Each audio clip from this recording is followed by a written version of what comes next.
Hello, knowledge seekers.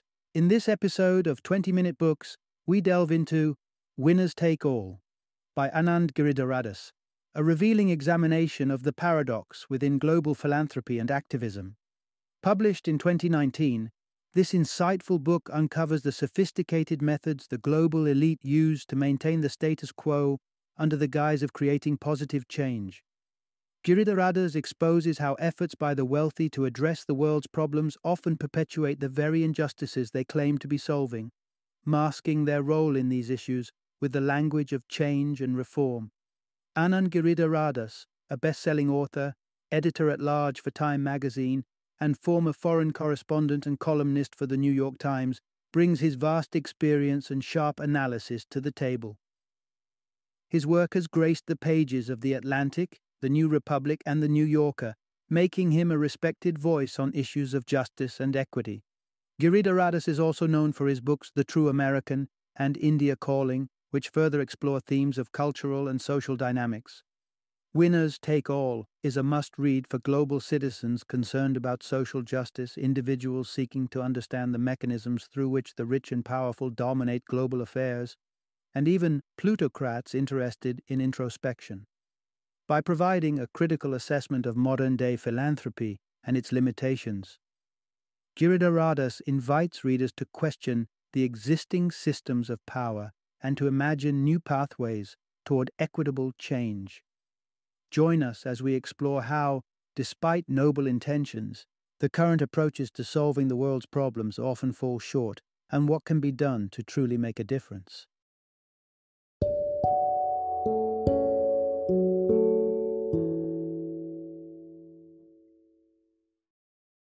Winners Take All, the elite charade of changing the world. Introduction. Unveiling the illusion. How the elite preserve their power under the guise of change. In a world where innovation and technological advancements promise a brighter future, there's an unsettling paradox at its very core. As skyscrapers reach ever higher and gadgets become integral parts of our personal and professional lives, the question looms large: who benefits from all this progress? The harsh reality is that the spoils of our modern age disproportionately fill the coffers of the wealthy, leaving the average person grappling with the feeling of being left behind. Indeed, the figures are stark, with billionaires' fortunes burgeoning at rates that dwarf the incremental earnings of the broader population. An astounding 90% of the planet's wealth is concentrated in the hands of a mere 10% of its people. Against this backdrop of inequality, a fascinating narrative unfolds, one where the very architects of this divide ostentatiously parrot the language of social change and global betterment. Businesses flaunt their commitment to ethical practices and sustainability. Thought leaders convene to discuss the pathways to global justice, and philanthropists generously share tales of their contributions to society. However, beneath this veil of benevolence and progress lies a more insidious reality. This script of change, as it turns out, serves as a masterful smokescreen for maintaining the status quo. But how exactly do the elite manage this sleight of hand? It's through the ideologies they espouse, the virtues they profess, and, importantly, through their denial of the overarching power they wield.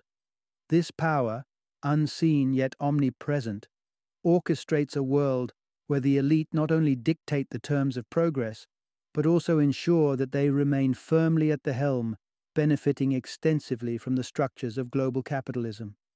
Meanwhile, the masses are left to contend with the remnants of a feast they had little part in. The mechanisms of this preservation of power are multifaceted and deeply embedded. Take the future of work, for example, a domain fraught with uncertainty. Here, the elite's predilection for predicting a jobless future serves not as a call to action for the betterment of workers' rights, but as a strategic ploy to preemptively quash them. Similarly, the world of philanthropy and culture is not immune to the influence of wealth. The funding of cultural institutions by questionable sources raises ethical dilemmas about the role of money in shaping our societal values and priorities. In this complex tapestry of power dynamics, Even symbols of empowerment, such as Wonder Woman, are scrutinized for their potential to inspire genuine societal shifts toward gender equality. Could pop culture icons truly pave the way for meaningful change? Or do they merely perpetuate the existing narratives crafted by the elite? Through this exploration, a critical truth emerges. The rhetoric of change, as championed by the world's most powerful, often masks a deeper intention to perpetuate their dominance. As we peel back the layers of this illusion, the challenge becomes clear: to envision and forge pathways to a truly equitable future, one that transcends the confines of the narrative set by the elite. Part 1. Redefining Progress: How Corporate Power Shapes Our Vision of Change. In the aftermath of the global financial crisis, a generation of young adults stood at a crossroads contemplating their future roles in society. Among them was Hilary Cohen, a recent philosophy graduate imbued with the desire to contribute positively to the world.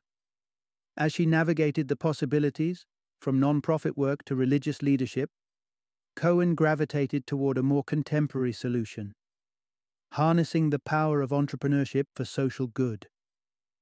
This inclination wasn't unique to Cohen, but resonated with many of her peers, all wrestling with similar dilemmas about effecting societal change. The prevailing narrative has been carefully crafted by corporate elites, who have skillfully redefined the concept of social progress to align with their interests. This transformation reflects not just an ideological shift, but a tactical adaptation to the growing discontent over inequality, a topic that has surged in public consciousness. In fact, Americans' interest in inequality, as measured by Google searches, dramatically spiked in the years leading up to 2014, underscoring a rising awareness and concern over the issue. This period of heightened interest coincided with revelations from economic scholars like Thomas Piketty, whose work laid bare the stark disparities in income growth between different socioeconomic tiers.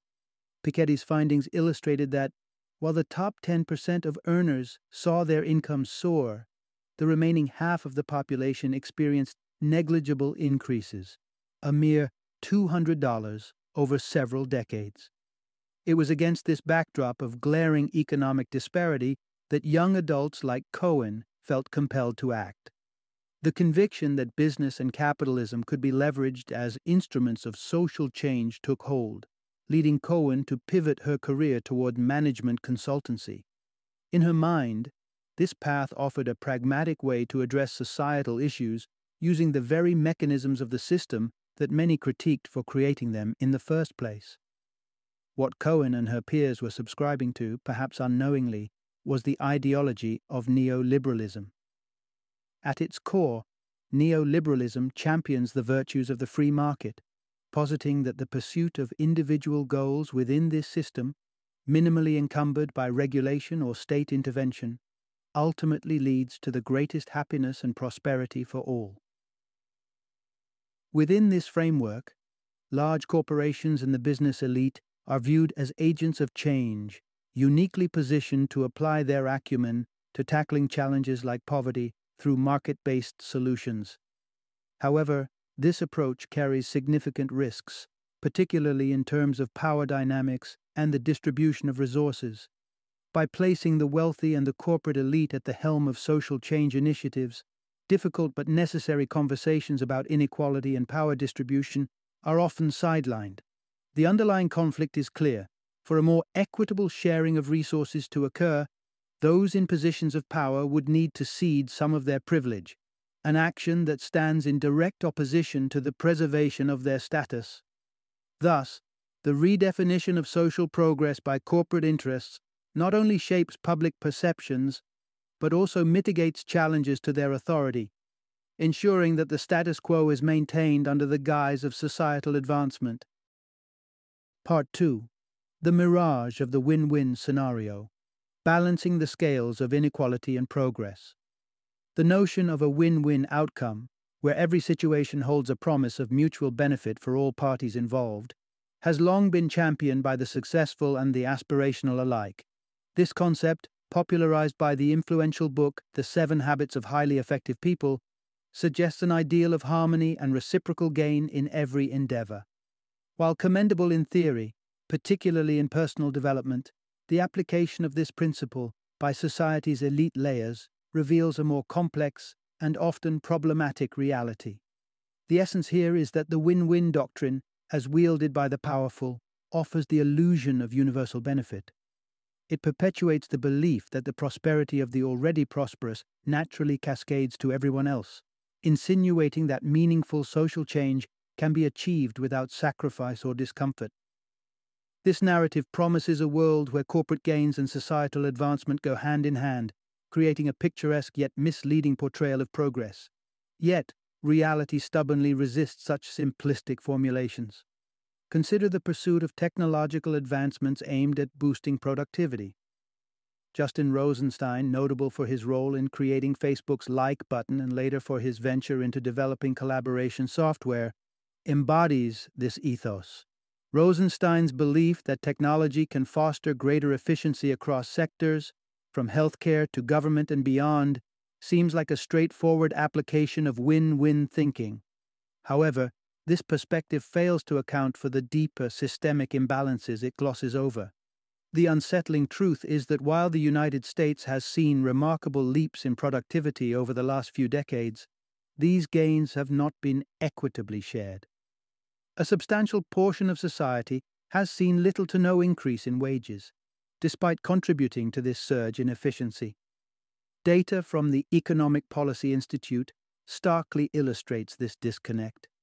Between 1973 and 2014, American workers became 70% more productive, yet median wages rose by a paltry figure of less than 10%. This dissonance is not necessarily rooted in malicious intent on the part of innovators like Rosenstein. Many tech entrepreneurs genuinely aim to make a positive impact. However, their adherence to the win-win narrative blinds them to the entrenched injustices that undermine such lofty goals. The belief that one can simultaneously enrich oneself and universally uplift society is an attractive fallacy that sidesteps the harsher realities of systemic inequality. Addressing these disparities requires a willingness to confront uncomfortable truths, that elevating the conditions of the broader populace might not always align with the profit motives of corporations. Real progress, in the sense of widely shared prosperity and enhanced social welfare, demands a critical examination of how productivity gains are distributed. Only through such introspection and subsequent action can the promise of a genuinely win-win scenario become a tangible reality for society at large, rather than a convenient metaphor that serves the interests of a select few. Part 3. The Illusion of Powerlessness. How elites maintain control by denying their influence. Imagine a world where flipping the script on power and influence has become a masterful art form. In this world, those who hold the reins of economic and social dominance cleverly position themselves as bystanders to the future, as mere spectators to the inevitable. This scenario might seem like something out of a speculative fiction, yet it mirrors a reality we navigate daily. At the heart of this reality is a profound insight. The powerful maintain their grip on the status quo by denying the extent of their power. This tactic is not merely about deflecting attention. It's a strategic maneuver designed to shape the future in a way that benefits those at the top, all while appearing to have no hand in its direction. Consider the vision of a future populated by individual entrepreneurs, championed by the business elite. This isn't just an optimistic outlook on technological empowerment. It's a narrative that conveniently supports a model where traditional employee benefits become obsolete, further enriching those who are already wealthy. By portraying themselves as passive observers or humble prophets forecasting the unavoidable, the elite expertly navigate a landscape where they can advocate for their interests under the guise of inevitability.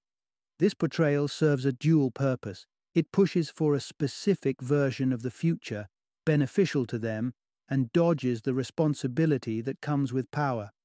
The corporate sphere is rife with examples of this phenomenon. Take Uber and its narrative of being a plucky underdog taking on the entrenched taxi cartels. Here, venture capitalists like Shervin Peshawar cast the company as a disruptive force challenging an unfair status quo.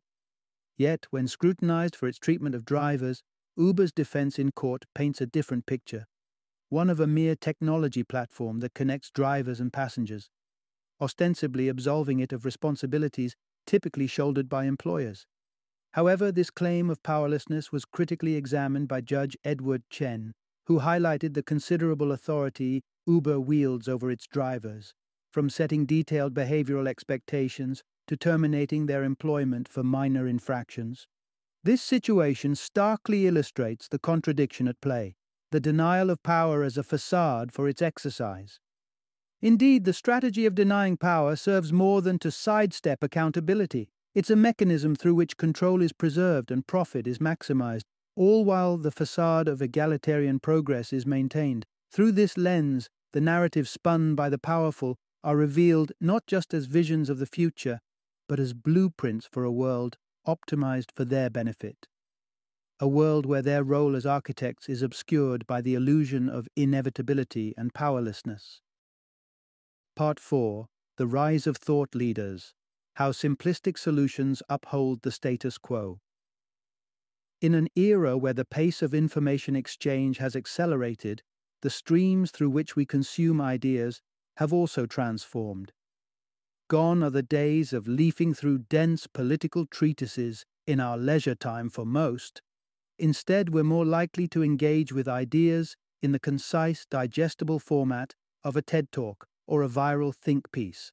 This shift towards easily accessible, engaging content has undoubtedly democratized knowledge, but it has also opened the floodgates to a particular type of influencer, the thought leader. The essence of this transition is that elites have found in thought leaders the perfect allies to perpetuate their dominance and maintain the status quo, often without the appearance of doing so. A thought leader springs forth as an optimistic innovator, offering palatable solutions to societal issues that do not challenge the underlying structures of power.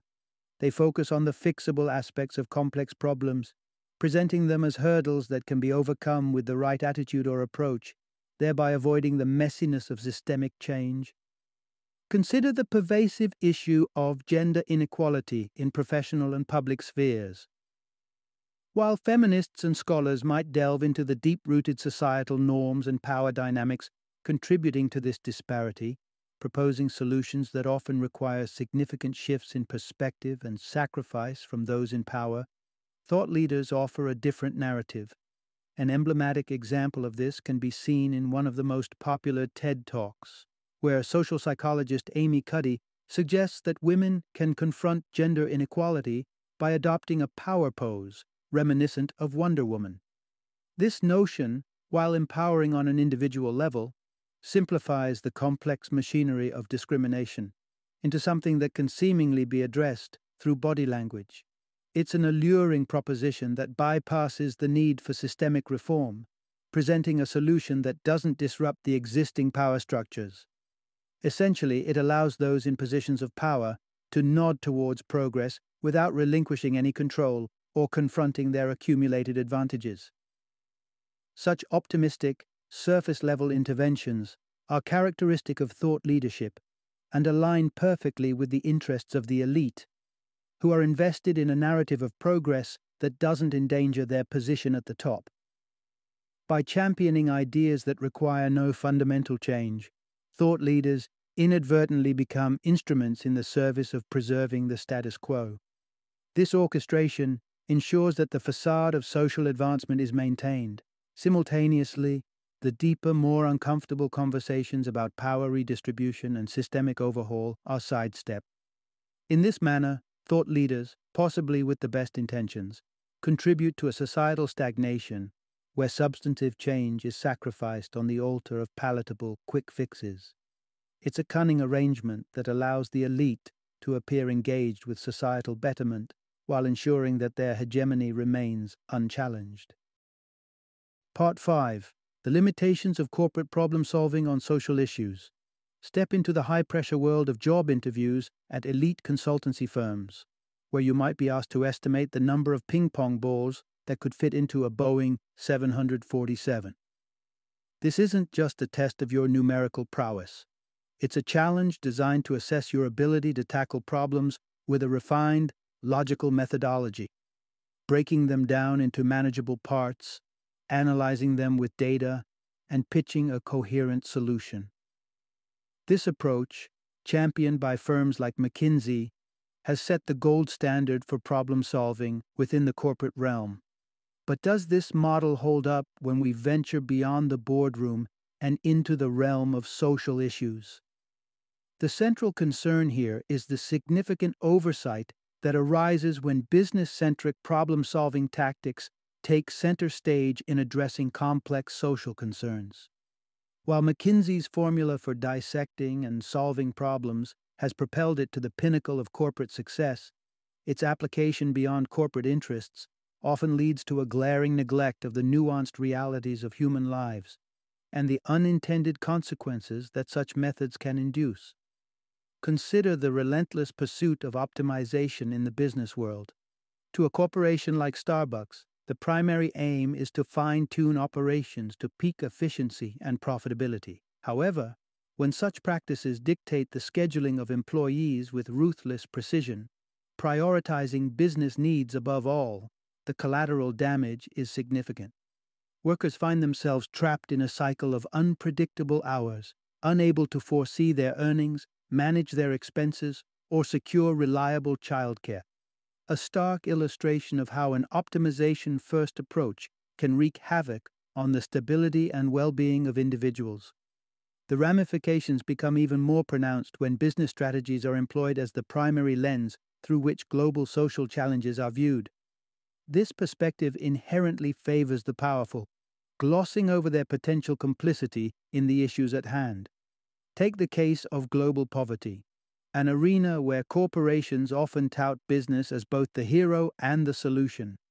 Initiatives like TechnoServe's efforts to connect people with markets and information certainly sound noble, but they skate over the root causes of poverty, such as unfair labor practices and inadequate wages, areas where businesses often play a direct role. Addressing these underlying factors would necessitate a critical examination of how corporate profit maximization frequently occurs at the expense of the most vulnerable. This scenario reveals a troubling paradox. In the rush to apply corporate problem-solving frameworks to social issues, the very methodologies intended to offer solutions can end up sidelining or even exacerbating the problems. The emphasis on efficiency and optimization, while advantageous in a business context, falls short when confronted with the intricate, deeply entrenched challenges of society. It underscores a pressing need to broaden our problem-solving repertoire, incorporating approaches that fully acknowledge and engage with the complexity of human lives and the structural inequities that shape our world. Part 6.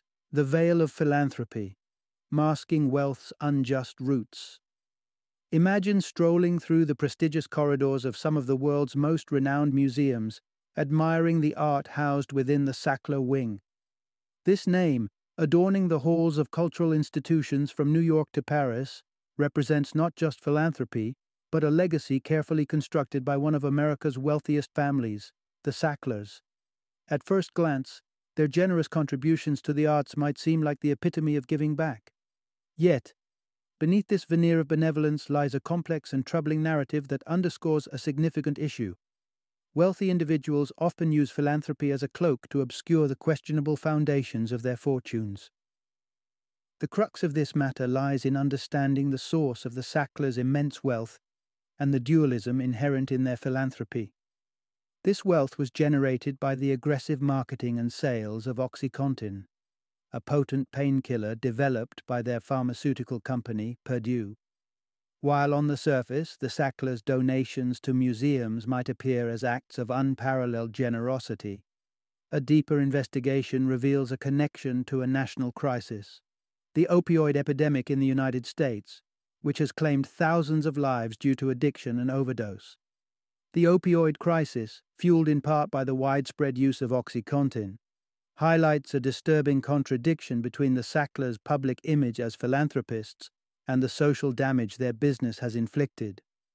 Despite OxyContin's contribution to a significant public health disaster, the family's philanthropic activities have allowed them to cultivate an image of respectability and generosity. This strategic diversion has enabled them to distance their public persona from the devastation caused by their product, a move replicated by other wealthy figures looking to sanitize their wealth's origins. The alarming rise in opioid-related deaths, quadrupling within 15 years of OxyContin's introduction, signals the severity of the issue at hand. Despite early warnings from health officials regarding the drug's addictive potential, Purdue's aggressive push to market OxyContin continued unabated. The company's resistance to regulatory measures aimed at mitigating addiction risks, coupled with its downplaying of the drug's addictiveness, eventually led to a substantial legal penalty. Yet, the fine, while significant, barely dented the family's vast fortune. This scenario demonstrates a broader pattern. Philanthropy, particularly when performed conspicuously and on a grand scale, can serve as a strategic tool for the wealthy to cultivate a positive public image, effectively deflecting scrutiny from the more unsavory aspects of how their wealth was amassed. The opulent museum wings bearing the Sackler name stand as testaments not only to the family's contributions to the arts, but also to the capacity of philanthropy to whitewash the more contentious facets of wealth accumulation. Institutions benefiting from such donations are seldom incentivized to examine the provenance of these gifts, further complicating the ethics of philanthropy in the context of social justice. In this manner, the practice of philanthropy emerges as a double-edged sword, offering both genuine support for public goods and a convenient avenue for the elite to obscure the injustices intertwined with their wealth creation.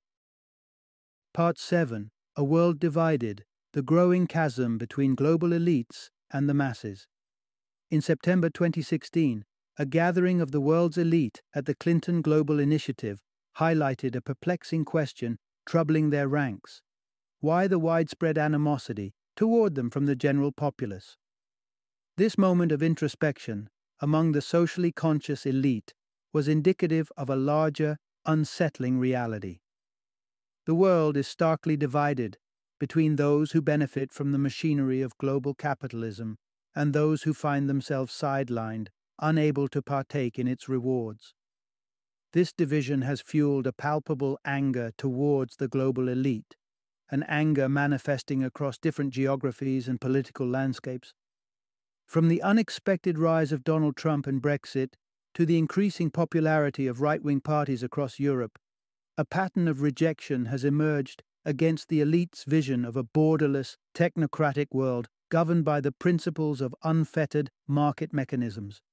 In response, a significant portion of the global populace is gravitating towards ideologies that emphasize nationalism, xenophobia, and a populist skepticism of globalization. The roots of this division run deep and have accumulated over years, with economic and social disparities widening the rift. However, it's only recently that the elite have begun to grapple with the depth of discontent. The cleavage in the modern world is no longer simply about wealth disparities, but has evolved into a profound ideological divide. Globalists versus anti-globalists. Globalists represent the mobile, influential class that thrives in a world without borders, benefiting from advancements in technology and economic globalization. Their identity is often more closely aligned with their counterparts in distant lands than with those in their immediate surroundings. Conversely, the anti-globalists are typically those with deep roots in their local communities, who have watched as their economic prospects stagnate, their healthcare systems degrade, and their children's futures become increasingly uncertain.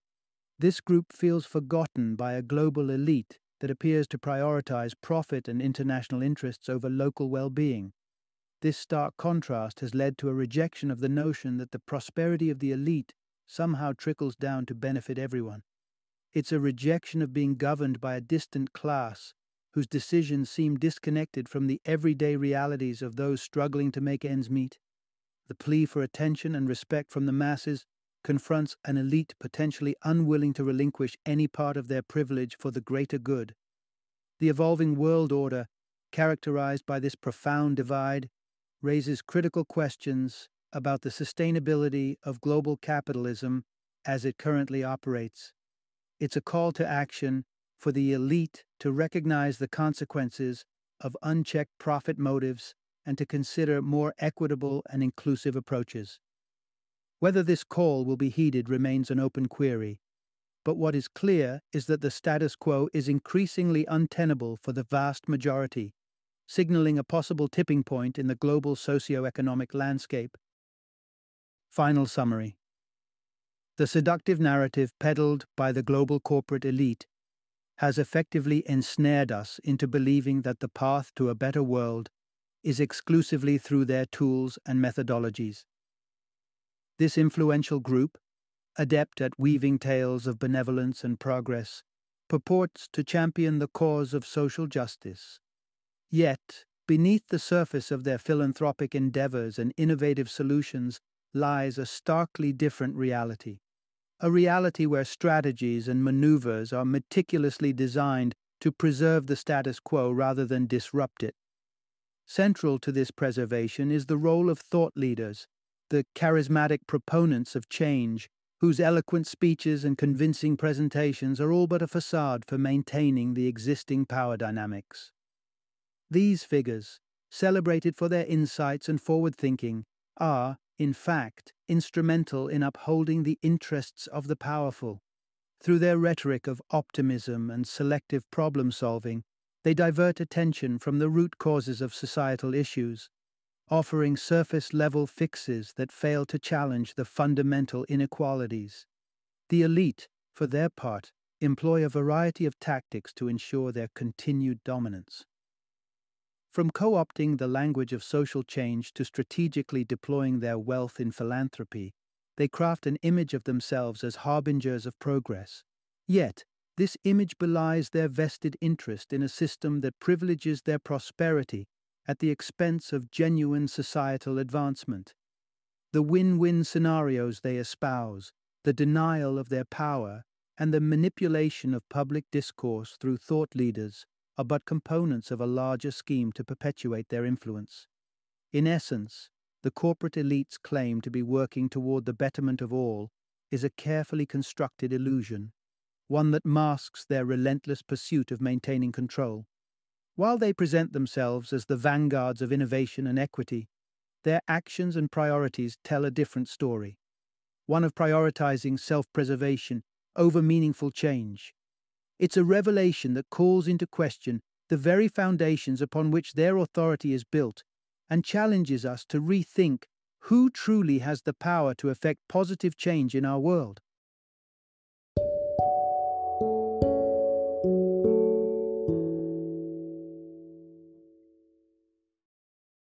Thank you for joining me today on this journey of learning and discovery as we explored the insights of another thought-provoking book in our growing library of knowledge.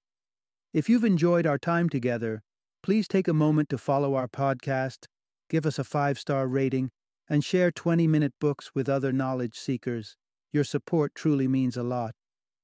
Don't forget to join me again in the next episode, where we will delve into another enriching book. Until then, happy reading and happy listening.